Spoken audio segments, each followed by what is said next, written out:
Rather রব্বি ফি রিদাল ওয়ালিদ ওয়া সাখাতুর রব্বি ফি সাখাতিল ওয়ালিদ।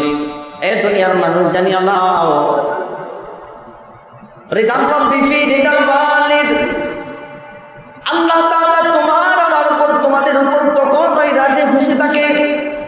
রিদার রব্বি তোমার উপর যতক্ষণই আল্লাহ তাআলা রাজি খুশি থাকে, যখন রিদার রব্বি ফি রিদাল ওয়ালিদ, যখন তোমার উপর তোমার মাতা পিতা রাজি খুশি থাকে। মুসলমান ভাইরা আমার, আল্লাহ তাআলা দুনিয়াতে পাঠাইছেন জান্নাত ক্রয় করার জন্য, ইবাদত ক্রয় করার জন্য। সব কিছুর পিছনে একটাই বস্তু, জান্নাতের অধিকারী, জান্নাতের অধিবাসী হওয়া, জান্নাতটাকে আল্লাহ তাআলার কাছ থেকে নেওয়া।